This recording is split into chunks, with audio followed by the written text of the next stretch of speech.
Hello everyone and welcome to week 14 of English 120. This week you're going to begin by watching this lecture as usual. You're going to read the Log of the Snark, pages 238 to 286, and you'll take part in the discussion. And you're going to sign up for a conference in week 15. So you'll sign up this week for a conference next week, where we're going to go over the argumentative research paper that you turn in this week.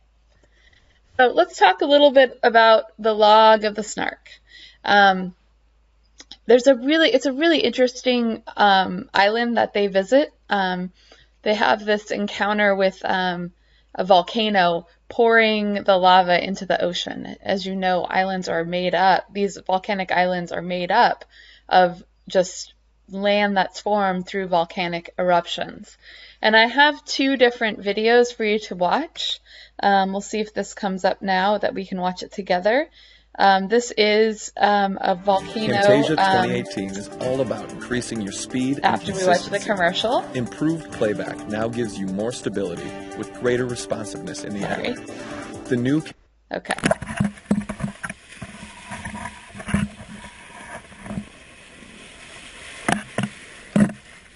So you can see here, this is lava pouring into the ocean from a volcano. So there's a scene in the Log of the Snark that you're going to see that is Jack and Charmian in the Snark. Jack's getting them to go as close as possible to the lava flow, and it's super dangerous. I mean, imagine that lava could just disintegrate their ship. So it's really, and the water around it, you can see is so hot, it's boiling. But Jack has them get the ship as close as possible and keep taking the temperature. He has Nakata take the temperature of the sea so he can see how warm it's getting. And the way that she writes about it in the Log of the Snark, she writes about it like it's, not a big deal. But just imagine what a big deal it really is. So let's go back to our slideshow. And there's another one here that you can look at that talks about, that shows another lava flow that I'll let you watch on your own if you'd like. But I think it gives you kind of a really good idea of what they're talking about. So the island of Savai is where they're visiting, and there's a mention of a road that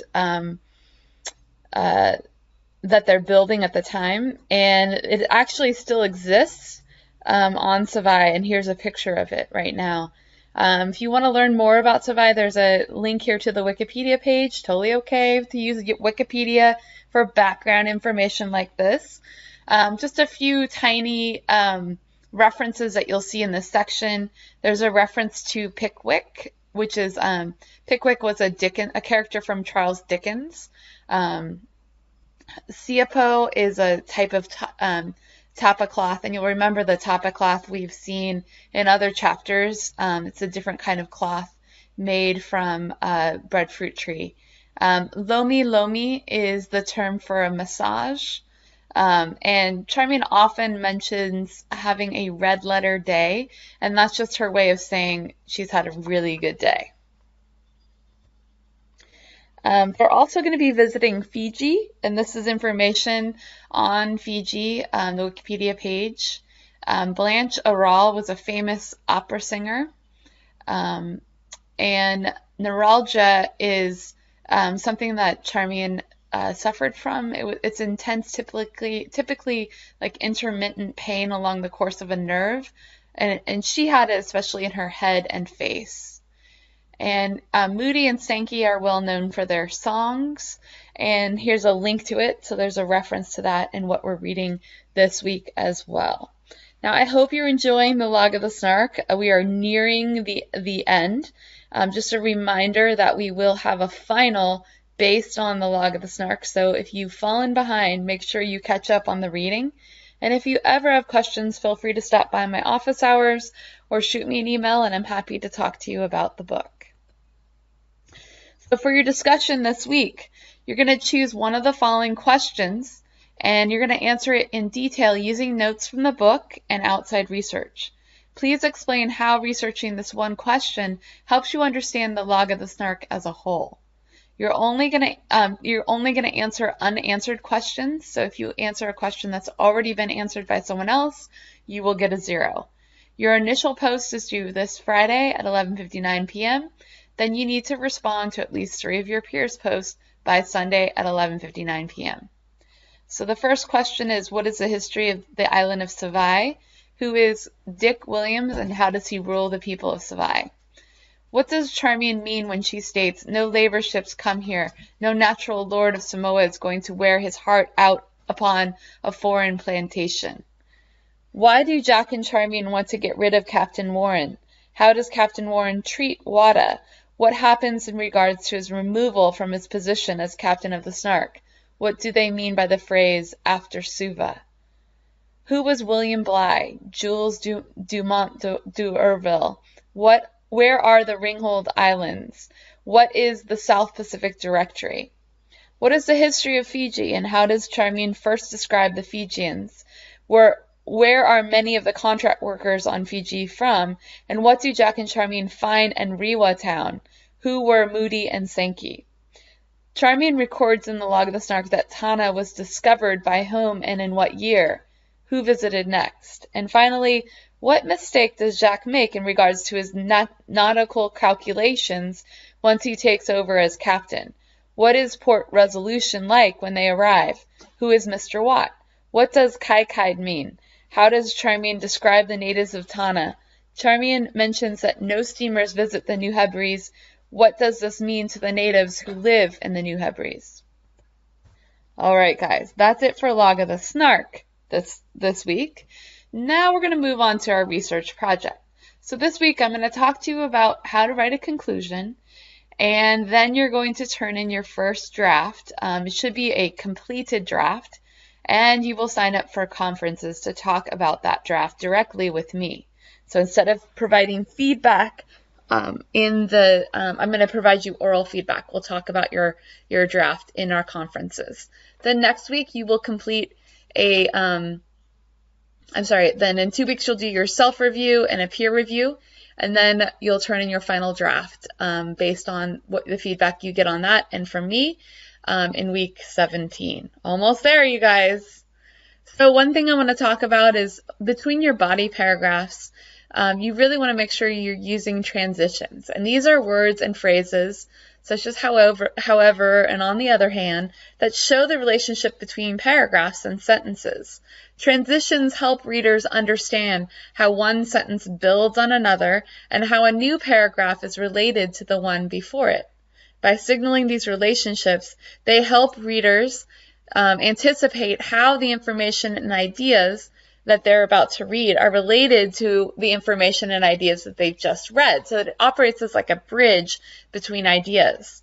So you use different signal phrases depending on the type of bridge you want to build. So maybe you want to help readers follow a sequence. Then you'd use a word like furthermore, or in addition, moreover, next, or first, second, third. Maybe you want to show contrast between the thing you've said first and the thing you've said second. And that is when you use a word like however, on the other hand, nevertheless, despite, although. Or maybe you want to elaborate on a point that you've made. Then you use a phrase like for example, or for instance, or such as, or in fact, indeed, to illustrate. Maybe you'd like to signal a concession. So you can say, if you're talking about counter arguments, I admit that, or of course, or granted. Or perhaps you'd like to compare what you've said to something else. You'd use a phrase like similarly, in the same manner, like, as in.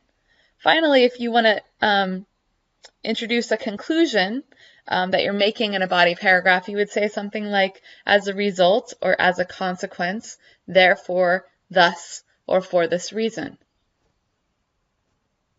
When you draft your actual conclusion, at minimum, it should summarize the main points that you've made in your paper and tell us how these points support or prove your thesis statement.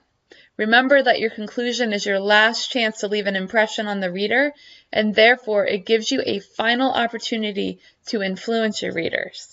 You want to begin your conclusion with a transition that signals to the reader that this is your conclusion.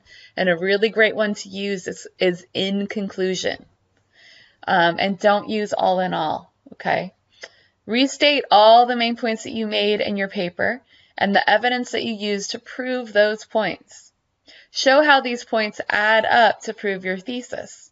And then end with a quotation, an answer to a question, or an anecdote that connects back to your hook in some way. Remember in your introduction, you used a hook. And now is your time to kind of close that. Leave your readers with a call to action, or a place to go for more information, or a way to solve the problem that you've been addressing in your paper. If you want more conclusion drafting strategies, go to pages 253 to 256 of the Bedford Researcher. All right, guys. So this week you are going to be turning in your argumentative research paper on Sunday by 11:59 p.m. and it is worth 50 points, this version of it. Your paper must have all of these elements in order for you to get all your points. And please listen to what I say carefully now, because oftentimes if you don't listen, you will not get your full 50 points. Your final paper will be an argumentative research paper that explores the topic you presented in your prospectus. Your topic must be arguable and related to a topic or theme found in the portable Jack London. It must be the same topic that you've been using throughout the semester. Format requirements: 8 to 10 pages, double-spaced, Times New Roman, 12-point font, MLA format. Make sure you look at the sample paper and make sure you get it right. If you don't, you will lose points. Overall requirements: your paper must use at least 6 academic sources other than your textbook or books that I've been referring to in this class. They are referred to using MLA in-text citations and that are listed on a works cited page at the end of the paper. You only list the books that you cite in your paper on the works cited page. The other sources that you refer to or used in your work will be listed on a bibliography page. That is another page at the end of the paper where you list in alphabetical order all of the sources that you referred to. You don't have to cite from them, but all of your sources in alphabetical order on your work site, on your bibliography. You do not need to use, you do not provide annotations like you did on the annotated bibliography. It's just the citations, just the address of the book. So overall requirements, your paper must have an introduction where you introduce your topic and you have a focused thesis that clearly states the topic that you're writing about and the position that you are arguing about this topic. Don't forget, you also need to have a hook in your introduction. Your paper must contain several body paragraphs that introduce subtopics that are proven with evidence. Your paper must have a conclusion where you clearly state how you've proven your thesis and you communicate the purpose of your paper. Your introduction should be approximately 2 to 3 paragraphs long. Begin with a hook, introduce your topic, frame your argument, and clearly state your thesis. Body paragraphs should be 5 to 10 paragraphs long, 2 to 3 paragraphs per subtopic. Each body paragraph should include an introduction of the subtopics, support with evidence, and at the end of the body paragraphs, you should relate them back to your thesis. You should have counter arguments. These are where you state either in a single paragraph or integrated into the body paragraphs for each topic the arguments against the one that you're making in your paper. Your conclusion is where you restate all the main points that you've made in your paper, you restate the evidence that you've used to prove your points, and you end by reintroducing your message and sharing your final thoughts on the topic. Do not use the phrase "I believe" or "I feel" in your paper. Your works cited page, you're going to provide citations for all the sources you referred to directly in the paper. Citations must follow MLA format. See Chapter 20 for MLA formatting guides and for a sample works cited page. Finally, have a bibliography as the last page of your paper. You do not provide annotations, only the list of all the books and articles and anything that you referred to as you're researching your paper. There should be more than 6 there. All right, we are going to have conferences to go over your first draft. That means you must turn in your first draft by Sunday if you would like to have a conference. If you do not turn in your paper by Sunday, you will not get a conference and you will miss out on the points that you will get for a conference. So you will not only miss out on 50 points for the draft, but also the points for your conference next week. There are 2 chances to have in-person conferences, which I highly recommend. Either on Tuesday, April 30th, 11 to 1:30 or 1:30 to 3. Any time in there. Conferences are 15 to 30 minutes long. Or Thursday, same time, 11:30 to 1:30 or 1:30 to 3. Okay? 11 to 12:30, 1:30 to 3. So please do sign up. Email me and let me know if any of these times work for you. If they don't, I can also meet with you on the phone on April 31st or May 3rd, but we have to make an appointment in advance. No matter what, you need to send me an email at idunkel@napavalley.edu by Sunday at 11:59 p.m. to schedule your conference. That's it for this week, you guys. Good luck putting your research papers all together. I really look forward to reading them. And don't forget to come see me if you have any questions.